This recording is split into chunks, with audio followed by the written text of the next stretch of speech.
So to start this posture, the first thing we're going to do is lie down on the floor. And if you remember, the posture is your two hands together making a pillow.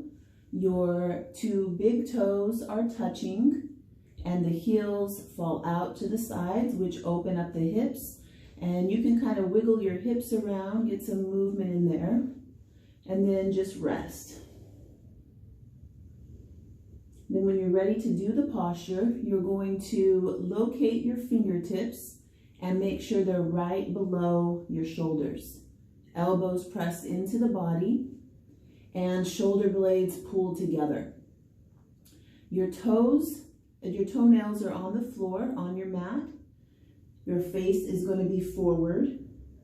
You're going to inhale, push the pelvis down. So there's a tight lock between your pelvic bones and the floor. You're going to inhale and just push your sternum facing toward the wall in front of you. Sternum facing the wall in front of you. And every time you inhale, that pelvis pushes down more. Every time you exhale, body softens. Inhale, push up, sternum toward the wall. Exhale and soften. So one of the common mistakes that you're going to see people doing with this posture is pushing up and having their thighs on the floor, but the pelvis is not on the floor. And I think it's something about looking cool or seeming like you're doing a bigger back bend, but this posture isn't for the back bend.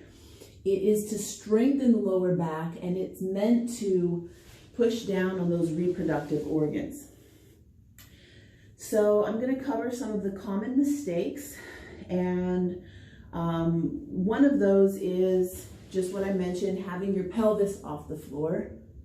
Another one is with the toes, where you might have your toes bent, which will also get it decreases the amount of pressure on the pelvis. So you want to have those down, kind of leave them relaxed if you can.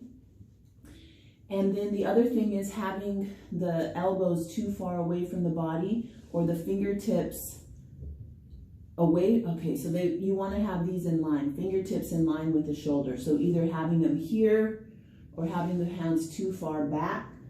So make sure that they're directly in line with the shoulders.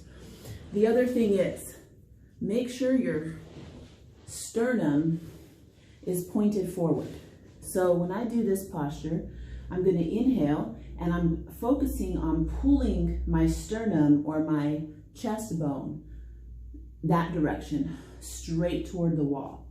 My head and neck are in an easy alignment, so I'm not arching this way and I'm not going that way. It's just a straight ease in my neck. So every time you inhale, sternum points to the wall in front of you. And every time you exhale, your body softens. Inhale, and you're pushing sternum up. And you're also pushing your pelvic bones down into the floor.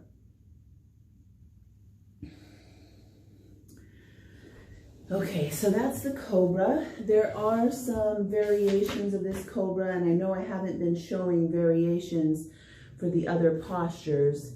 But I do want to show a couple variations for this posture.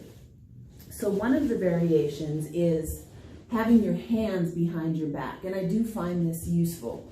So if your hands are behind your back, it's easier to roll your shoulders back, and it's easier to not get those misaligned.